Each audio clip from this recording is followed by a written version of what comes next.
I walked sleepily to the bathroom. I started brushing my teeth and looked into the mirror. Looking back at me was my arch enemy, Mrs. Davis.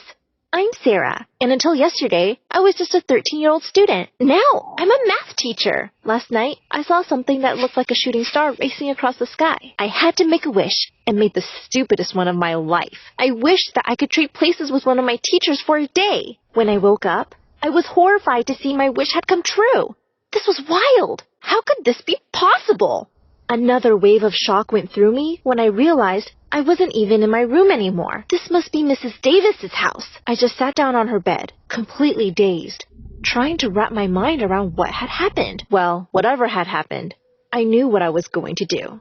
A grin spread slowly across Mrs. Davis's face as I stared back at her reflection. I was going to go to school and be the most fun teacher ever. Mrs. Davis needed to loosen up, live on the edge a little. I looked through her closet. Yuck, I thought to myself as I went through all the gray and brown pantsuits and blouses. Right at the back, I found a Metallica t-shirt. I ran my fingers through my hair and made it all messy. Next, I applied some thick black eyeliner. Perfect. I chuckled to myself. I opened the drawer to put the makeup away when I saw a crumpled up note in a corner. If you don't want your husband finding out your secrets, you'll meet me at our decided spot. I read out loud. Interesting. I was really curious about what that meant. Maybe I'd find out more later today. I put it back and looked at myself one last time before heading out. No one else seemed to be home. I got to school running a little late for my morning class.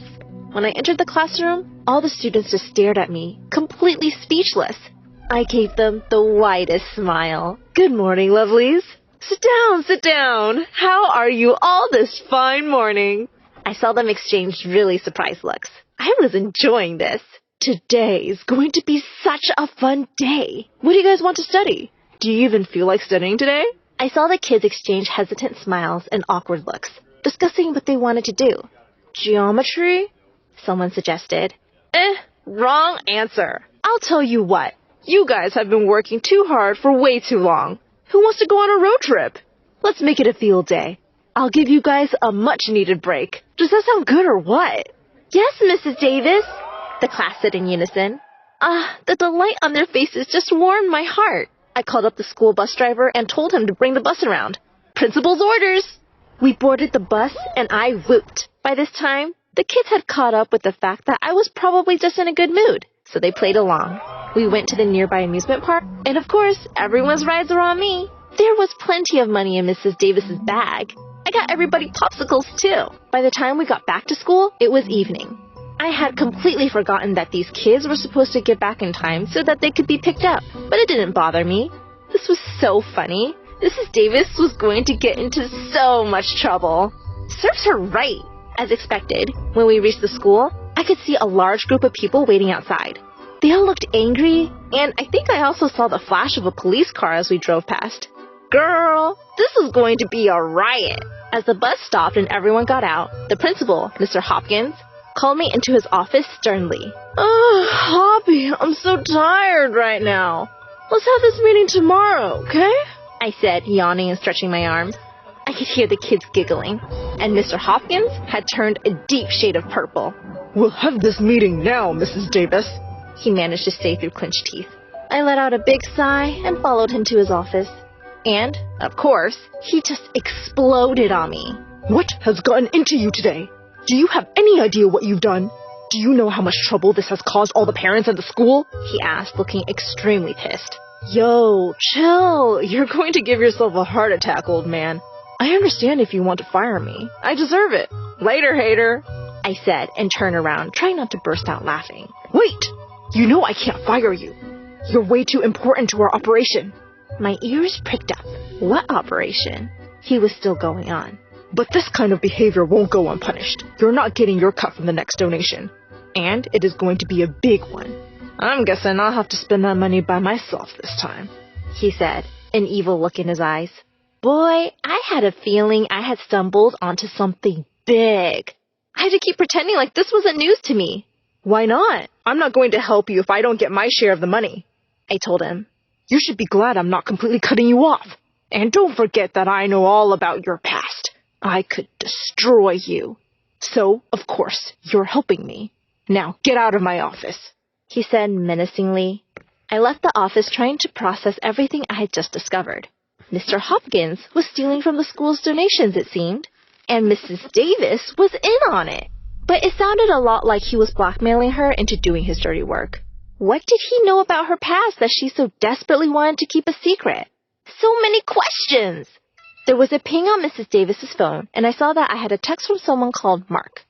Who is this character? There was a heart in front of his name, and that spoke for itself. Mrs. Davis had a boyfriend on the side as well. Since I was hell-bent on making her life miserable, I decided to make this part of her life worse too. I opened the text. Hey babe, we're on for tonight? I responded saying, Nah, player, can't make it. Have some stuff to do. Laters. Almost immediately, the phone chimed again. But I cooked for you. I was really looking forward to seeing you tonight. What changed? Are you busy? Nah, I'm just not in the mood. Maybe I'll go spend some time with my husband. Why are you acting this way? You know I went out of my way to make you feel special, especially after everything you are going through at school. So Mrs. Davis's boyfriend knew about this too? How far did this thing go? I decided to meet him just to see how much information he had. I texted him back, asking him to pick me up. And hey, a free meal would be nice. A little later, a car pulled up beside me, and someone rolled down the window to smile at me. I could only assume it was Mark. We headed off to his place. He was a tall, skinny guy in his mid-30s. I realized soon enough that he didn't know anything about the scam Mrs. Davis was involved in, only that the principal had been giving her a hard time at work. Well, that was useless. And to top it all off, the dinner he had put so much effort into making was absolutely gross. Made me miss my foster mom's steamed broccoli. At the end of the night, Mark cleared the tables and came back and sat next to me. Uh-oh. Where was this going? I hadn't signed up for this. He leaned in and kissed me, and I pulled back in like 2 seconds. Ew! Jeez, Mark, your breath stinks. Maybe it's not the best idea to kiss a lady after a fish dinner. He looked rather offended, but I didn't care. Mrs. Davis should break up with him anyway. He was kinda lame. I told him I was in a hurry and would take a cab home. When I got to her place, I saw some lights were on. The husband must be home. I walked in and saw a scrawny little man with a frown on his face glaring at me. A man can't even get a decent meal at home after being away for a week. There's nothing in the fridge. You're the most useless woman I've ever met, he shouted. With that, he picked up his coat and keys and left. Thank God. I hoped he wasn't coming back tonight. And no wonder Mrs. Davis had a boyfriend. I was almost beginning to understand why she was so bad-tempered. I crept into bed and fell asleep almost instantly after the day I'd had. When I woke up the next morning, I immediately sat up straight to look at my hands and feet. I was back! Hello again, Sarah. I missed you. I could hug myself right now. I didn't understand yesterday's bizarre events, but I sure hadn't forgotten any of it or the secrets I now knew. And I was going to have my fun with them. I cut out some letters from a newspaper and made a note. I glued the letters on a piece of paper, folded it up, and left it under the duster on her desk. I know about your deal with Mr. Hopkins. You are in so much trouble.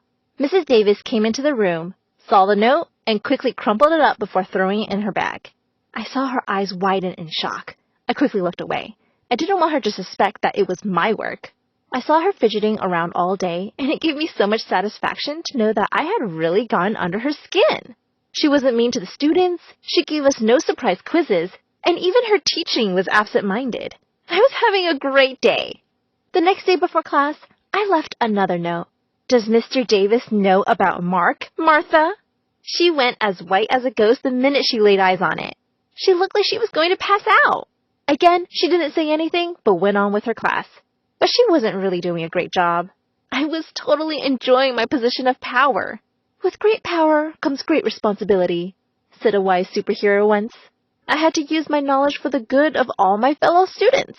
I decided it was time to leave her another note. This time, I tried to be more threatening.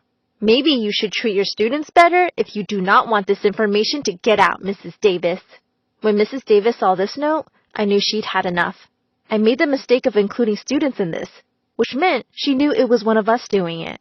She stood in front of the class, cold and calculating, and asked, "Which one of you did this?" I played stupid, giving her a questioning glance like I had no idea what she was talking about. She looked at each of us, and as nobody answered her, she said, "Whoever this is, you're going to regret it." Bone-chilling stuff, I laughed in my head. After school ended that day, I was walking back home when someone suddenly grabbed me by my arm and pulled me behind the garbage cans. It was Mrs. Davis, and she looked extremely angry. "I know it's you who's been leaving those little notes, Sarah. Do you want to fail my class and have to repeat this year?" She screamed at me. "I don't know what you're talking about," I tried to protest. "Oh, yes, you do! I don't know how it could have possibly happened, but I know you spent a day being me, and you just went poking your nose around in my business. And I spent a day being you, curled up in bed all day and pretended to be sick so I wouldn't have to go anywhere. And you know what? It was the best day I've had in years." She looked at me in fury and held onto my arm so tight I almost cried out in pain. "You've had your fun. Whatever you think you know about Mr. Hopkins and me, it would be best for you to stay away. I'm warning you, Sarah." On that ominous note, she walked away. As I walked back home, deep in thought and rubbing my arm, a car came out of nowhere beside me and someone pulled me in roughly and put a gag in my mouth. I frantically tried to scream and kick, but not for too long, as suddenly everything faded to black. When I woke up, I was bound to a chair in a dimly lit room. I was absolutely terrified. Where was I? Who had kidnapped me? I'd never been more scared in my life. A little later, Mr. Hopkins walked into the room. He had the most evil smile on his face. "You're in a lot of trouble, moron." Mrs. Davis had been acting weird lately, so I slipped a little bug into her bag.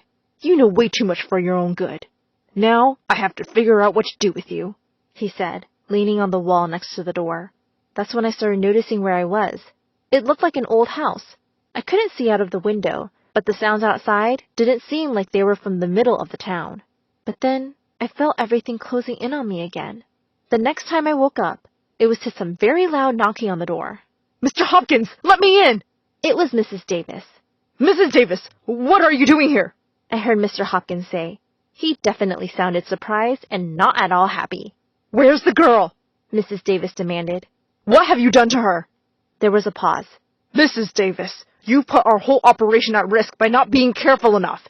And I'm having to clean up your mess now. You don't worry about the girl. I'll deal with her. Now that you've turned up here unannounced, you might as well be useful. I need you to look over the accounts of the last donation we received," the principal said. "I'm not doing anything for you till you let the girl go," Mrs. Davis shouted. "Enough of your nonsense!" Mr. Hopkins snapped back angrily. "Do you want that horrible husband of yours and all the parents knowing that you used to be a stripper? You'll be homeless and jobless before you know it, and those loans aren't going to pay themselves off. You need the money, and you are going to do exactly what I say." Wow. Were the secrets ever going to stop coming? That's the last thing I had imagined would be Mrs. Davis' secret, and she had come to rescue me? "I'm not scared of you anymore, Mr. Hopkins, and I found the little bug you left in my bag. I've used it to record everything you just said." I heard Mr. Hopkins snarl, and it sounded like he had knocked some furniture over. He was going to hurt Mrs. Davis, and there was nothing I could do to help. Just then, I heard the door burst open. "Police! Get down on the ground, now!" The next time I woke up was in the hospital. I had some vague memories of being carried out of the house. Mrs. Davis was by my side. She explained that I had been missing for 2 days, and she had found the electronic bug in her bag and put 2 and 2 together. She called the police and told them everything. She knew of his house in the woods because they had met there a few times to discuss business. Just as I was wrapping my head around everything, someone ran in through the doors. It was Mr. Davis. "You! There you are!" he screamed at Mrs. Davis. "I've been looking everywhere for you, and just found out you've been busy looking for some idiotic student of yours. I've had to eat your disgusting frozen meatloaf for the past 2 days. I am just through with you." Mrs. Davis looked at him with utter disgust. "Dude, I already have a boyfriend. You wouldn't have noticed, but I've already moved out half my stuff. That meatloaf is the last piece of cooking you'll get out of me. Just get out of here!"